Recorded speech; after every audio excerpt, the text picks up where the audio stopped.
Good afternoon, Fairmont. Welcome back to the newsroom. My name is Valerie. And my name's Taya. Now here's Deja with events. Girls volleyball is versus LeBois today, River Glen Friday, and North on Monday. Cross country has a meet at West on Thursday. Football is versus LeBois on Monday. Good luck, Falcons.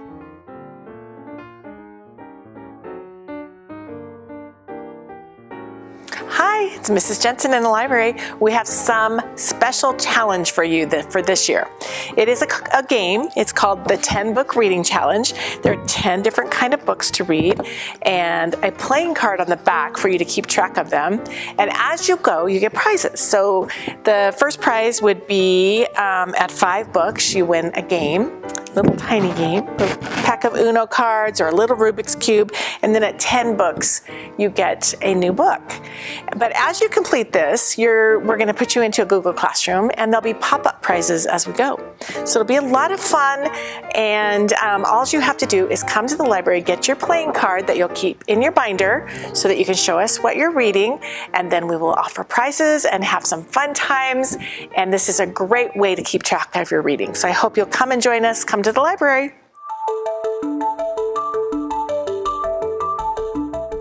Hi Falcons, Mr. McGill back again. I know you haven't seen any of my videos in a couple weeks, but I want to talk about a couple of things, and it's really the theme is systems. So we have a system of like how you come to school and where you lock up your bikes and how you walk on campus. You don't ride your bikes across campus or your skateboards or your scooters. Put those in the proper area and lock them up. Also, crosswalks. Please use the crosswalks. Don't run across the road. Don't run across Cole. Don't run across Northview.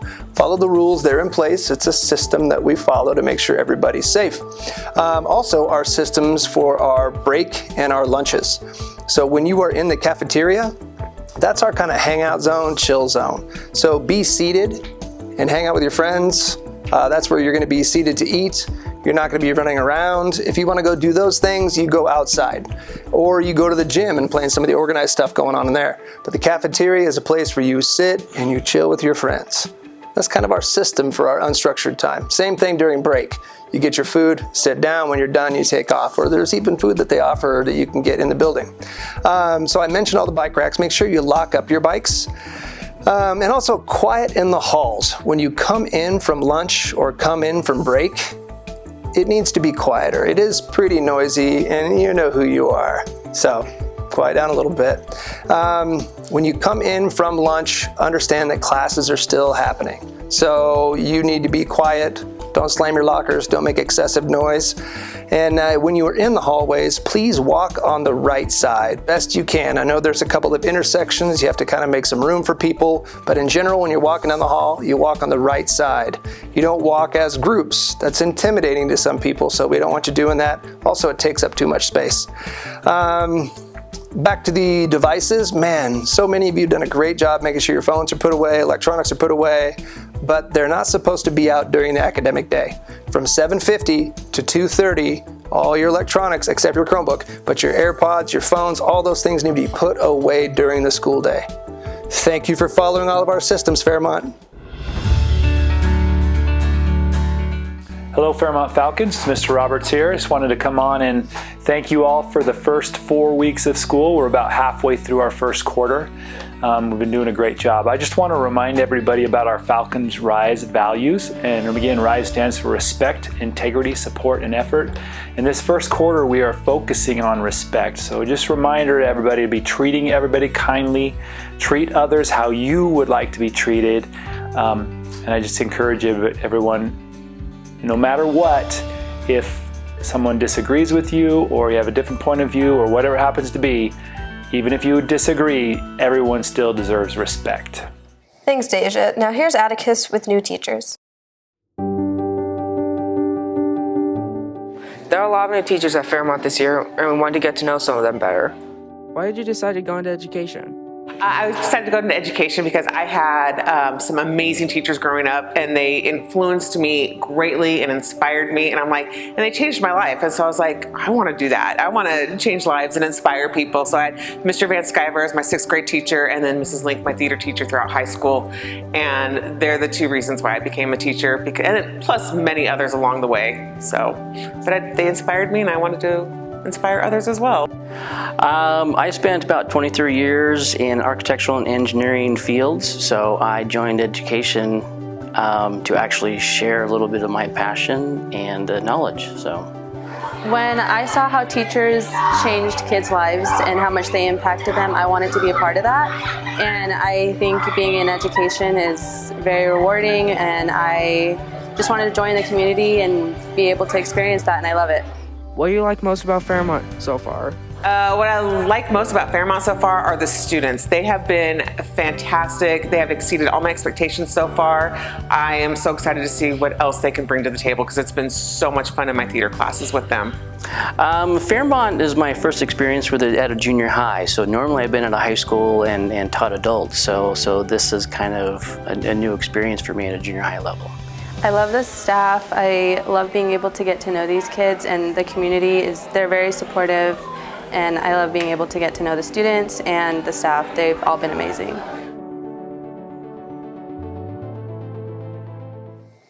Thanks, Atticus. Now here's Deja with volleyball.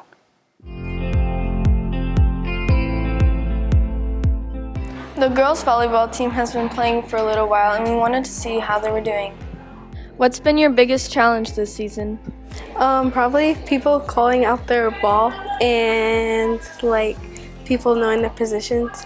For the whole team, I'd say it's calling our ball, but for me personally, I'd say my serving. My biggest challenge this season was probably getting to know my teammates and but I had a lot of fun with it, but getting to know my teammates because there was a few new girls who weren't on my team last year, so yeah. It would probably be having to work with new people because there's new people that got on the team, and learning how to serve, and also just a new team and working with new people that just came to the school. How's the season going so far? It's going great. We are 2-1, the B team, for the year so far, and I couldn't be prouder of the girls. They are improving every game, every practice, and I'm especially proud of how everybody is gelling as a team, encouraging each other, and I think that's going to propel us to victory for the season. It's going pretty good. We have awesome players who are working really hard to improve. The scores obviously aren't reflecting their work ethic, but I think that if they continue working hard, we're going to be able to have our scores reflect how I know we can play. Thanks, Deja. Now here's Atticus with Minute to Win It.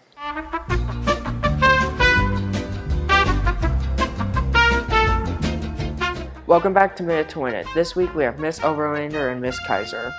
This game is called Race to the Top. Each player is holding a stack of 25 cups with a red cup on the bottom, removing one cup at a time from the top and putting it onto the bottom. The 2 players race to see who can get the red cup to the top first.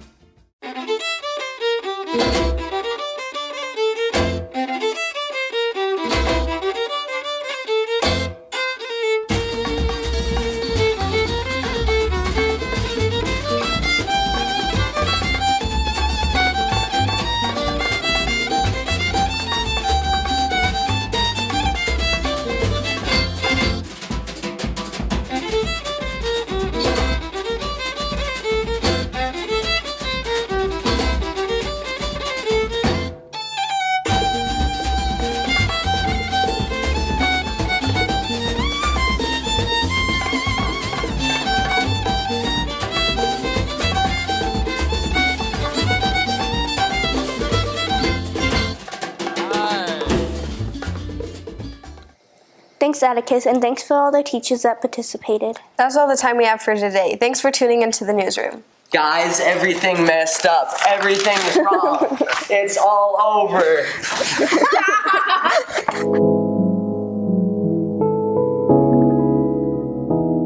Here at Fairmont, our RISE values of respect, integrity, support, and effort have one thing in common.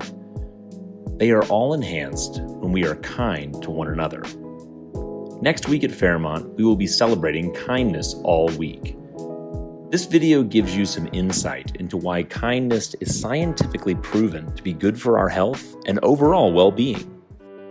Sometimes it's easy to feel like the world's getting harder. But if we look closer, on the news, on the web, on the street, we're anything but unkind. Every day, we hear new stories of people trying to make the world a better place. And together, we can make the world that little bit kinder for all of us. It all starts with just one person, you. The thing about kindness is that it's just about the only thing in the world that doubles when you share it. And it's a fact, backed by science.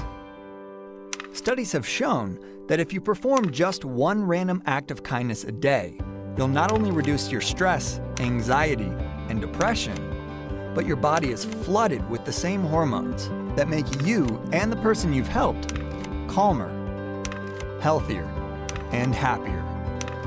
Serotonin, which heals your wounds, helps you relax and makes you feel good. Endorphins, which reduce pain.